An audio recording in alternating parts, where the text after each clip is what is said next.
Au sommaire cette semaine, l'éducation populaire en débat, un nouvel atelier multiservice informatique à Peyrehorade et la révolution expliquée aux adolescents.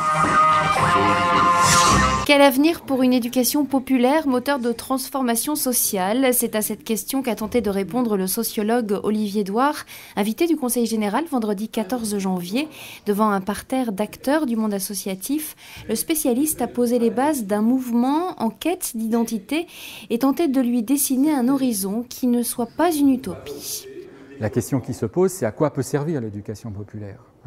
À quoi elle peut servir? Eh bien, elle peut servir à rendre les gens conscients, c'est-à-dire rendre les gens conscients et acteurs et citoyens actifs, c'est leur permettre d'accéder à ce que nous appelons la puissance sociale, c'est-à-dire la conscience des situations dans lesquelles les gens vivent et la prise de conscience qu'on est capable d'agir sur le monde.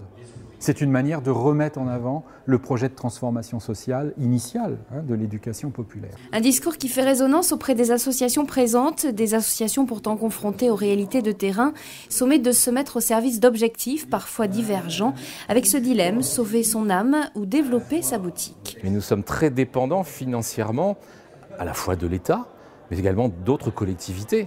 Sans les moyens qui nous sont mis à disposition par eux, il nous est impossible de continuer à vivre et mener nos actions. Il ne s'agit pas non plus d'abandonner nos principes, d'abandonner notre combat foncièrement politique d'abord. Mais néanmoins, à certains moments, on regarde à deux fois la façon dont nous allons poser les problématiques. Il faut savoir qu'au moment du Front populaire, on a commencé à réglementer. On a commencé à soutenir les associations, mais il y avait des contreparties, et ces contreparties, elles étaient effectivement des contraintes. Donc il y a eu aussi toute une fragilisation à un moment donné, et peut-être que la difficulté a été encore plus grande après la libération.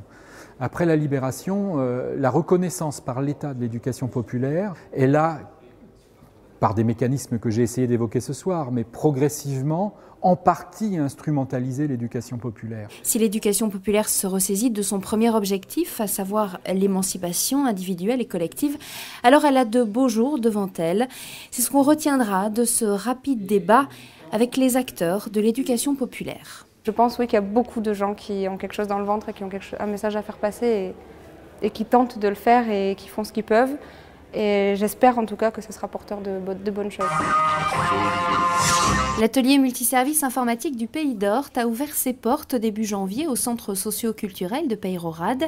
Lieu d'initiation et de conseil, cet AMI propose des activités à tous les publics de la communauté de communes, accompagne les néophytes ou perfectionne les connaisseurs. Je pense que ça permet aussi de se familiariser un peu plus avec l'outil informatique, parce qu'effectivement, beaucoup de foyers sont équipés d'informatique, moi le beau premier, mais je ne connais que les rudiments de l'informatique et je suis persuadé que la plupart des citoyens sont certainement comme moi. Donc a priori, je pense qu'il y a un besoin sur le terrain. Atelier de retouche, recherche d'emploi ou encore écriture de CV. Équipé d'une dizaine d'ordinateurs, l'atelier multiservice est aussi un relais pour les demandeurs d'emploi. Au niveau de l'initiation, pour l'instant, on constate qu'il y a une majorité de retraités. Et l'ouverture publique, j'ai une majorité de demandeurs d'emploi. Ça leur permet de se connecter plus vite, donc plus de réactivité. Tout le monde n'a pas le moyen de mobilité pour aller jusqu'à Dax, donc ils viennent se connecter à l'AMI pour faire leurs recherches. Mise en place par le Conseil général des Landes il y a 10 ans pour démocratiser l'outil informatique, les AMI comptent 2 nouvelles ouvertures en 2011, Peyrehorade et Mugron. Tu peux me dire sur quoi tu travailles là? Sur la terreur de la Révolution française. En 1793, Robespierre et les montagnards imposent la terreur et marquent une radicalisation de la Révolution française.